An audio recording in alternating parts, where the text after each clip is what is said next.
Break के बाद आपका स्वागत है। आप देख रहे हैं जी न्यूज। सरकारी स्कूलों में शिक्षा के नाम पर मिलने वाली सरकारी राशि के दुरुपयोग का एक बड़ा मामला सामने आया है। बेल्हा विकास खंड के बिजौर संकुल में सामग्री परिवहन के नाम पर लाखों रुपए की कथित लूट का खुलासा हुआ है। आरोप है कि कागजों में बड़े वाहनों से सामग्री ढुलाई दिखाई गई, जबकि हकीकत में यह काम दोपहिया वाहनों से किया गया। यह पूरा मामला समग्र शिक्षा विभाग के अंतर्गत वित्तीय वर्ष 2022 से 2025 के बीच का बताया जा रहा है। जिला शिक्षा अधिकारी ने इसे गंभीरता से लेते हुए जांच के संकेत दिए हैं। जानकारी के अनुसार इस घोटाले की जांच के लिए जल्द ही 3 सदस्यीय जांच टीम गठित की जाएगी, जो वाउचर बिल और आरटीओ रिकॉर्ड की बारीकी से जांच करेगी। आरोप है कि तत्कालीन प्राचार्य हेमलता पांडे और संकुल समन्वयक मनोज सिंह ठाकुर ने फर्जी ट्रांसपोर्ट बिल लगाकर करीब 4,88,000 रुपए का भुगतान करा लिया। इन बिलों में पिकअप और ऑटो जैसे वाहनों से सामग्री परिवहन दिखाया गया, जबकि वास्तविकता कुछ और ही निकली। जांच के दौरान सामने आया कि शनि ट्रांसपोर्ट और ग्लोबल ट्रेवलर्स के जिन वाहन नंबरों का उपयोग बिलों में किया गया है, वे आरटीओ रिकॉर्ड में स्कूटी और मोटरसाइकिल के रूप में दर्ज है। इससे साफ है कि परिवहन के नाम पर सरकारी धन की खुलेआम बंदरबाट की गई।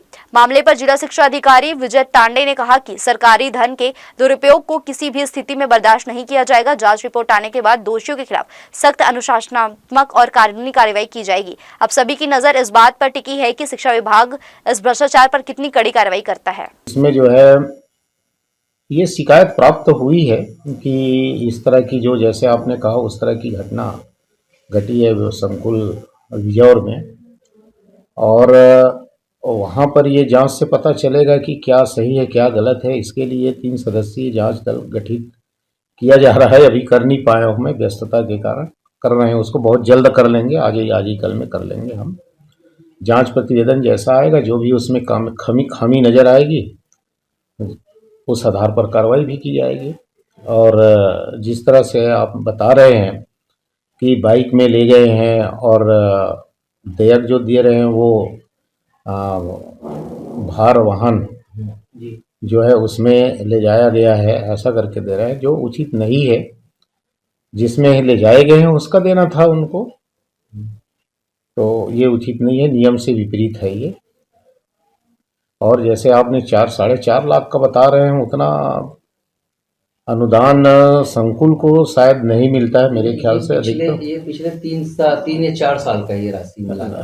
1 साल का नहीं, अच्छा 4 साल की राशि 2022 से 2025। नहीं, फिर भी 4 साल में भी 4 साल में दे रहे हैं तो इतनी राशि नहीं आती है। हाँ, जो है कम है, लेकिन फिर भी जो भी है तो उसको जांच करवा लेंगे उसका। तखतपुर के जुनपरा चौकी क्षेत्र अंतर्गत लोरमी कोटा मुख्य मार्ग के खपरा खोल के पास शुक्रवार को एक बड़ा सड़क हादसा हो गया। यात्रियों से भरी एक अनियंत्रित बस सड़क किनारे पलट गई। बस में लगभग 40 यात्री सवार थे। हादसे में करीब आधा दर्जन यात्री घायल हो गए, जिनमें से 2 की हालत गंभीर बताई जा रही है। जानकारी के अनुसार यह बस बिलासपुर से चौथिया कार्यक्रम में शामिल होकर लौट रहे यात्रियों को सिमरिया लोरमी लेकर जा रही थी। दुर्घटना की सूचना मिलते ही स्थानीय लोगों और जुनापारा चौकी पुलिस की मदद से राहत एवं बचाव कार्य शुरू किया गया। सभी घायलों को तत्काल लोरमी सामुदायिक स्वास्थ्य केंद्र पहुंचाया गया, जहां प्राथमिक उपचार के बाद मामूली रूप से घायल यात्रियों को छुट्टी दे दी गई। वहीं गंभीर रूप से घायल यात्रियों की पहचान अब्दुल हसीम और जरीन खान के रूप में हुई है। दोनों को प्राथमिक उपचार के बाद बेहतर इलाज के लिए मुंगेली जिला अस्पताल रेफर किया गया है। फिलहाल पुलिस हादसे के कारणों की जांच में जुटी हुई है। जुनापारा चौकी प्रभारी संजीव ठाकुर ने बताया कि रात्रि लगभग 2 बजे के आसपास चौथिया कार्यक्रम से लौटने के दौरान बस दुर्घटनाग्रस्त होने की सूचना प्राप्त होने पर तत्काल चौकी स्टाफ के साथ मौके पर पहुंचकर घायल लोगों को सामुदायिक स्वास्थ्य केंद्र भेजा गया, जहां उनका उपचार चल रहा है। सिविल लाइन थाना क्षेत्र अंतर्गत उसलापुर स्मार्ट रोड पर मॉर्निंग वॉक पर निकले प्रॉपर्टी डीलर रवि सिंह को तेज रफ्तार कार ने जोरदार टक्कर मार दी। टक्कर इतनी भीषण थी कि रवि सिंह सड़क से दूर उछलकर गिर पड़े और गंभीर रूप से घायल हो गए। घटना के बाद कार चालक वाहन सहित मौके से फरार हो गया। आसपास लगे सीसीटीवी कैमरों में पूरी घटना कैद हो गई, जिसका वीडियो अब सोशल मीडिया पर तेजी से वायरल हो रहा है। वीडियो में साफ देखा जा सकता है कि कार लापरवाही से चलते हुए पैदल चल रहे रवि सिंह को टक्कर मारती है। घायल रवि सिंह को तत्काल गंभीर हालत में अस्पताल में भर्ती कराया गया, जहां उनका इलाज जारी है। पुलिस ने सीसीटीवी फुटेज के आधार पर फरार कार चालक की तलाश शुरू कर दी है और मामले की जांच की जा रही है। सक्ती जिले के जजयपुर थाना क्षेत्र के भोथिया गांव में नाबालिग ट्रैक्टर चालक की लापरवाही के चलते 9 वर्षीय मासूम की दर्दनाक मौत हो गई। हादसे के बाद गांव में तनाव का माहौल बन गया और आक्रोशित ग्रामीणों ने ट्रैक्टर को आग के हवाले कर दिया। भोथिया गांव की संकरी गली में एक ट्रैक्टर तेज रफ्तार और लापरवाही से चलाया जा रहा था। ट्रैक्टर को एक नाबालिग चालक चला रहा था जो वाहन पर नियंत्रण नहीं रख पाया। अनियंत्रित ट्रैक्टर सड़क किनारे लगे लोहे के खंभे से जा टकराया। टक्कर इतनी जोरदार थी कि खंभा टूटकर पास में खड़े 9 वर्षीय बच्चे मोनिक चंद्रा के ऊपर गिर गया। खंभे की चपेट में आने से मोनिक की मौके पर ही मौत हो गई। मृतक मोनिक चंद्रा दिनेश चंद्रा का इकलौता पुत्र था। घटना से परिजनों का रो रो कर बुरा हाल है। हादसे की खबर फैलते ही गांव में गुस्सा भड़क उठा। आक्रोशित ग्रामीणों ने ट्रैक्टर को आग के हवाले कर दिया जिससे वह पूरी तरह जलकर खाक हो गया। घटना की सूचना मिलते ही जजयपुर थाना पुलिस मौके पर पहुंची और हालात को काबू में लिया। तनाव को देखते हुए आसपास के थानों से भी पुलिस बल बुलाया गया। पुलिस ने शव को पोस्टमार्टम के लिए भेज दिया गया है और नाबालिग चालक सहित पूरे मामले की जांच शुरू कर दी गई है। नए साल के स्वागत को लेकर बिलासपुर पुलिस पूरी तरह अलर्ट मोड पर है। जश्न के नाम पर किसी भी तरह की अराजकता ना हो, इसके लिए एसएसपी रजनीश सिंह के निर्देश पर जिले में सख्त सुरक्षा प्लान लागू किया गया है। 31 दिसंबर की रात शहर से लेकर ग्रामीण इलाकों तक चप्पे चप्पे पर पुलिस की पैनी नजर रहेगी ताकि नव वर्ष 2026 शांतिपूर्ण माहौल में मनाया जा सके। नव वर्ष को क्राइम फ्री बनाने के लिए बिलासपुर पुलिस ने मेगा सुरक्षा योजना तैयार की है। एसएसपी रजनीश सिंह के नेतृत्व में जिले भर में 800 पुलिसकर्मी और 100 होमगार्ड जवान तैनात किए जाएंगे। शहर के प्रमुख चौक चौराहों, भीड़ भाड़ वाले इलाकों, डैम, पिकनिक स्पॉट और रिजॉर्ट्स के आसपास सुरक्षा कड़ी रहेगी। वहीं आउटर इलाकों में भी विशेष पेट्रोलिंग की जाएगी। 31 दिसंबर की रात जिले में जीरो टॉलरेंस नीति लागू रहेगी। शराब पीकर वाहन चलाने, तेज रफ्तार बाइक कार से स्टंट करने और सार्वजनिक स्थानों पर हुड़दंग मचाने वालों के खिलाफ तत्काल कार्रवाई की जाएगी। नियम तोड़ने वालों को सीधे गिरफ्तार कर जेल भेजा जाएगा जिससे किसी भी तरह की लापरवाही पर सख्त संदेश दिया जा सके। पुलिस इस बार केवल नाकेबंदी तक सीमित नहीं रहेगी बल्कि हाईटेक निगरानी भी की जाएगी। भीड़भाड़ वाले इलाकों, खुले मैदानों और पिकनिक स्पॉट्स पर ड्रोन कैमरों से नजर रखी जाएगी। इंटरसेप्टर वाहन और स्पीड रडार की मदद से तेज रफ्तार वाहनों की पहचान कर मौके पर ही कार्रवाई होगी। तेज आवाज में डीजे बजाने वालों पर कोलाहल नियंत्रण अधिनियम के तहत म्यूजिक सिस्टम जब्त किए जाएंगे। पटाखे जैसी आवाजें करने वाले, मॉडिफाइड साइलेंसर, 3 सवारी बाइक और यातायात नियमों की अनदेखी करने वालों पर सख्त चालानी कार्रवाई होगी। महिलाओं से अभद्र व्यवहार, छेड़छाड़ या बदसलूकी करने वालों के खिलाफ बीएनएस की धाराओं में कड़ी दंडात्मक कार्रवाई की जाएगी। अभी जो आने वाला नया साल है उसके मद्देनजर वरिष्ठ जो अधीक्षक महोदय के निर्देश पर लगातार पूरे शहर में सभी थाना प्रभारियों को निर्देशित किया गया है कि ऐसे सभी पॉइंट जहां पर बदमाशों का अड्डा रहता है वहां पर लगातार सख्त कार्रवाई की जाए, आसमानी तत्वों पर कार्रवाई की जाए। इसके अतिरिक्त शाम को चेकिंग पॉइंट लगाए जाए, शराब पी जो चलाने वाले वाहन उन पर भी कार्रवाई करने के निर्देश प्राप्त हुए हैं और लगातार कार्रवाई की जा रही है। पुलिस ने होटल, रिजॉर्ट और पार्टी आयोजकों को सभी सख्त निर्देश दिए हैं। परिसरों में पर्याप्त सुरक्षा व्यवस्था, सीसीटीवी कैमरे और आने जाने वालों की सूची रखना अनिवार्य होगा। एसएसपी रजनीश सिंह ने साफ कहा है कि नव वर्ष 2026 सभी लोग शांति और सौहार्द के साथ मनाएं, कानून का पालन करें और पुलिस का सहयोग करें। नियम तोड़ने वालों के लिए नया साल का जश्न भारी पड़ सकता है। जी न्यूज के लिए कैमरामैन गोपाल मौर्य के साथ मोहम्मद नासिर की रिपोर्ट। ठंड के बढ़ते प्रकोप को देखते हुए शहर और ग्रामीण क्षेत्रों में जनसेवा की भावना के साथ सराहनीय पहल देखने को मिल रही है। जहां एक और नगर निगम और प्रशासन द्वारा शहर के विभिन्न चौक चौराहों पर आम नागरिकों के लिए अलाव की व्यवस्था की जा रही है, वहीं दूसरी ओर गौ पालकों और गौ सेवकों द्वारा सड़कों पर विचरण करने वाली निराश्रित गायों की सुरक्षा को लेकर विशेष ध्यान दिया जा रहा है। वर्तमान समय में रात्रिकालीन तापमान 7 से 8 डिग्री सेल्सियस तक गिर गया है, जिससे ठंड का असर इंसानों के साथ साथ पशुओं पर भी स्पष्ट रूप से देखा जा रहा है। इसी को ध्यान में रखते हुए गौ सेवकों द्वारा रात्रि के समय शहर के विभिन्न इलाकों में मौजूद गायों के लिए अलाव जलाए जा रहे हैं ताकि उन्हें ठंड से राहत मिल सके। गौ सेवकों का कहना है कि ठंड के मौसम में गायों और अन्य पशुओं की देखभाल करना सभी की सामूहिक जिम्मेदारी है। उनकी यह पहल न सिर्फ पशु प्रेम का उदाहरण है बल्कि समाज के लिए प्रेरणादायक भी है। स्थानीय लोगों में भी इस कार्य की सराहना कर रहे हैं और सहयोग की अपील कर रहे हैं। जिले में शिक्षा की गुणवत्ता को नई ऊंचाइयों तक ले जाने के उद्देश्य से जिला शिक्षा विभाग ने एक अहम और प्रभावी पहल की शुरुआत की है। इस योजना का लक्ष्य कक्षा 10वीं और 12वीं की बोर्ड परीक्षाओं में जिले के परिणाम 90% तक पहुंचाना है। इसके लिए जिले के टॉपर और मेधावी छात्रों को एक ही स्थान पर एकत्र कर विशेष मार्गदर्शन कक्षाएं आयोजित की जाएंगी। जिला शिक्षा विभाग के अनुसार इन विशेष कक्षाओं में अनुभवी विषय विशेषज्ञ और शिक्षक छात्रों को पढ़ाएंगे। कठिन और कमजोर विषयों पर विशेष फोकस किया जाएगा ताकि छात्रों की शंकाओं का समय रहते समाधान हो सके और वे परीक्षा के लिए बेहतर तरीके से तैयार हो सके।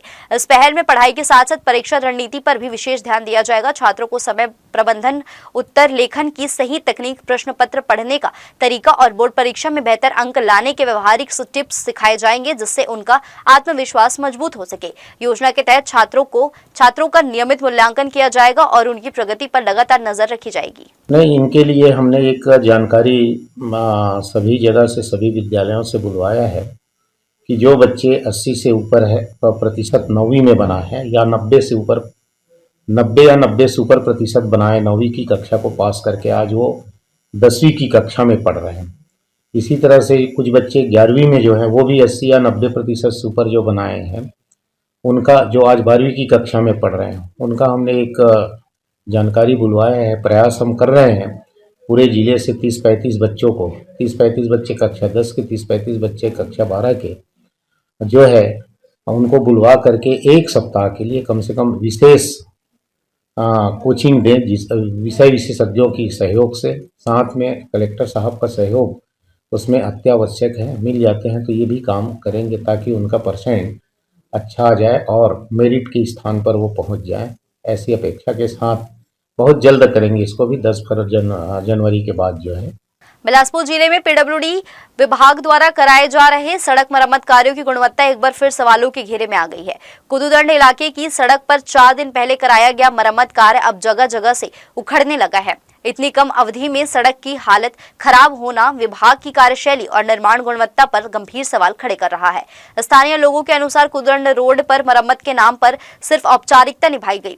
घटिया सामग्री और लापरवाही के चलते सड़क 4 दिन भी नहीं टिक पाई। लोगों का आरोप है कि काम के दौरान पीडब्ल्यूडी के जिम्मेदार अधिकारी मौके पर मौजूद नहीं थे और ठेकेदार के कर्मचारियों ने मनमाने ढंग से काम कर दिया। मोहल्ले के निवासियों का कहना है कि यदि ऐसी ही खराब गुणवत्ता की मरम्मत करानी थी तो सड़क को हाथ ही नहीं लगाना चाहिए था। ये पूरा रोड तो पूरा एकदम वो है, टूटा है, ऐसे बना के जाते हैं। रोड को पूरा पानी, देखो ना, आए दिन एक्सीडेंट होता है। अभी कल ही वहाँ पर हो गया है, तो इतना बड़ा हादसा पूरा एकदम ऐसे वो करके गए हैं कि गड्ढा गुड्ढी पूरा भरे नहीं है ढंग का। जहाँ जहाँ पे गड्ढा था वहाँ पे डाले हैं, बाकी इधर उधर से कहीं भी नहीं। हाँ, भरा गया छोड़ के, जितना उनको बोला गया है शायद उतना ही किए हैं। कैसे खराब बना के दिए हैं, जगह जगह गड्ढा है वहीं भर दिए हैं। एक लेवल से बनना चाहिए, थोड़ा सा अच्छा भी लगता है। आकृति इंस्टीट्यूट ऑफ डिजाइनिंग में 27 दिसंबर को ओपन हाउस प्रोग्राम रखा गया था। आज यहां इंटीरियर और फैशन डिजाइनिंग के क्षेत्र में रोजगार के अवसर एवं अलग अलग कोर्सेज के बारे में जानकारी दी। इस प्रोग्राम का मुख्य उद्देश्य ने छात्रों को डिजाइनिंग के क्षेत्र से जुड़े हुए करियर के बारे में बताना एवं छात्रों द्वारा पूरे सेमेस्टर में जो भी उनकी लर्निंग होती है इसकी डिस्प्ले की गई थी, जो कि आम नागरिकों के लिए और स्पेशली उन बच्चों और अभिभावकों के लिए रखा गया था। अभिषेक, जो कि मुंबई पर एकेडमी से आए थे, उनके द्वारा करियर काउंसलिंग का भी अवसर ने छात्रों को मिला। इस क्षेत्र में अपना भविष्य कैसे बेहतर बनाया जा सकता है उसकी जानकारी मिस्टर अभिषेक ने दी। समाज सेविका और मोटिवेशनल स्पीकर शशि आहूजा ने भी आकृति इंस्टीट्यूट के कार्यों की सराहना की। अभिषेक मार्शल लुइस, जो कि मुंबई पर्ल एकेडमी से आए थे, Amrita Agarwal Jaipur arch design college एवं जीशा अग्रवाल जो शहर की जानी मानी इंटीरियर डिजाइनर है और लता श्री हैंडलूम से लता श्री मैडम उपस्थित थी। आकृति इंस्टीट्यूट के डायरेक्टर रोमी लुथरा ने जानकारी देते हुए बताया कि वह लगभग 25 वर्षों से छात्रों को डिजाइनिंग के क्षेत्र में ट्रेनिंग दे रही है और फैशन डिजाइनिंग और इंटीरियर डिजाइनिंग के बहुत सारे छात्र जो कि यहां से अपनी इंटर्नशिप और पढ़ाई कंप्लीट करने के बाद इंडस्ट्री में कार्यरत थे और शहर में भी बहुत सारे अलग अलग जगह में काम कर रहे हैं। यहाँ के छात्र नेशनल लेवल के फैशन शो में भी भाग लेते हैं और छात्रों का काम बहुत उत्कृष्ट लेवल का है। यहाँ थ्योरी के साथ साथ प्रैक्टिकल पर ज्यादा फोकस किया जाता है। क्लासरूम और इंडस्ट्री के बीच का जो गैप है उस गैप को भरने की कोशिश प्रैक्टिकल के जरिए की जाती है। यह इंस्टीट्यूट फैशन डिजाइनिंग और इंटीरियर डिजाइनिंग डिप्लोमा से लेकर ग्रेजुएशन कोर्सेज ऑफर करता है। इसके अलावा garment manufacturing, digital designing, photography, site visit, market सर्वे जो कि डिजाइनिंग क्षेत्र के अहम हिस्से है उसको कर किया जाता है। समय समय पर कई कंपटीशन भी करवाए जाते हैं जिनका पुरस्कार वितरण भी आज किया गया। एक्चुअली सेमेस्टर एंड एग्ज़ाम के बाद एक ज्यूरी डे होता है जिसमें बच्चों का प्रैक्टिकल पूरे सेमेस्टर में उन्होंने जो भी स्टडीज़ की होती हैं, जो भी उनका वर्किंग रहता है फैशन डिज़ाइनिंग और इंटीरियर डिज़ाइनिंग के स्टूडेंट्स की, उसकी ये डिस्प्ले है और सिटी के लोगों के लिए आज ये दिन ओपन रहता है कि कोई भी आके इसकी जानकारी ले सकता है और इनका काम देख सकता है। सो ये कमिंग डेज़ में फ्यूचर के डिज़ाइनर्स हैं, गारमेंट्स डिज़ाइनर और इंटीरियर डिज़ाइनर्स। तो आज हमारे बीच और भी गेस्ट हैं, शशि आहूजा जी एंड अभिषेक एंड अमृता अग्रवाल, जिशा अग्रवाल, जो आज इनके काम को वैल्यूएशन कर रहे हैं कि किस लेवल का, किस क्वालिटी का इनका काम है और ये बच्चे आने वाले समय में कैसे मार्केट में एक अच्छा डिज़ाइनर का काम कर सकते हैं। आज मैं आकृति इंस्टीट्यूट आया हूँ और मैं बॉम्बे पर्ल एकेडमी से हूँ और मुझे काफ़ी अच्छा लगा देख के कि किस तरीके से आकृति इंस्टीट्यूट के बच्चे ग्रोन अप कर रहे हैं डिज़ाइन के एरिया और फील्ड में। सो वो काफ़ी अच्छा कर रहे हैं, डिफरेंट एरियाज़, फैशन, आपका इंटीरियर्स, आपका ग्राफिक डिज़ाइनिंग्स, आपका UI UX में काफ़ी कुछ कर रहे हैं। उनका सारा काम देखा मैंने, देख के मुझे काफ़ी इंटरेस्ट और अच्छा लगा कि बच्चे इतना अच्छा काम कर रहे हैं और वो भी हमारे बिलासपुर के बच्चे। इन सबको बहुत ही जल्द आप लोग देखेंगे कि ऑल अराउंड द वर्ल्ड ये जाके काम कर रहे होंगे। So I wish everyone a wonderful life. जैसे नो फायर कुकिंग में मौली और मौसमी प्रथम और स्नेहा सेकेंड पोजीशन में, रंगोली में संजना प्रथम एवं महका ड्यूटी स्थान पर दिया, मेकिंग में सौम्या गुप्ता प्रथम एवं कशिश द्वितीय स्थान पर। छात्रों के अभिभावकों की भी उपस्थिति बनी रही। जी न्यूज़ के लिए कैमरामैन गोपाल मौर्य के साथ प्रियंका सिंह की रिपोर्ट। राजेंद्र नगर क्षेत्र में ख्वाजा गरीब नवाज के सालाना उर्स के पावन मौके पर लंगर का भव्य आयोजन किया गया। इस अवसर पर बड़ी संख्या में अकीदतमंदों और स्थानीय नागरिकों ने शिरकत कर ख्वाजा गरीब नवाज के प्रति अपनी श्रद्धा और आस्था व्यक्त की। लंगर कार्यक्रम में सभी धर्म और समाज के लोगों ने बढ़ चढ़कर भाग लिया। आयोजन स्थल पर लोगों की आवाजाही बनी रही, जहां सेवा भाव से भोजन वितरण किया गया। आयोजन का उद्देश्य आपसी भाईचारे, प्रेम और इंसानियत का संदेश देना रहा। आयोजकों ने बताया कि ख्वाजा गरीब नवाज का उर्स समाज में सद्भाव, शांति और मानवता की सीख देता है। इसी भावना के तहत हर साल लंगर का आयोजन किया जाता है ताकि जरूरतमंदों और आम लोगों को एक साथ बैठाकर भोजन कराने का पुण्य कार्य किया जा सके। कार्यक्रम के दौरान दुआ और फतीहा भी पढ़ी गई, जिसमें देश प्रदेश की खुशहाली, अमन, चैन और तरक्की की कामना की गई। श्रद्धालुओं ने ख्वाजा गरीब नवाज के बताए रास्ते पर चलने और आपसी सौहार्द बनाए रखने का संकल्प लिया। लंगर आयोजन को सफल बनाने में स्थानीय युवाओं, समाज सेवियों और उर्स कमेटी के सदस्यों का विशेष योगदान रहा। कार्यक्रम शांतिपूर्ण और सौहार्दपूर्ण माहौल में संपन्न हुआ, जिससे पूरे क्षेत्र में सकारात्मक संदेश देखने को मिला। तो यह थी इस बुलेटिन कवरेज। देश विदेश की तमाम खबरों के लिए बने रहिए जी न्यूज़ के साथ। मुलाकात होगी अगले बुलेटिन में, तब तक के लिए मुझे दीजिए इजाजत। नमस्कार।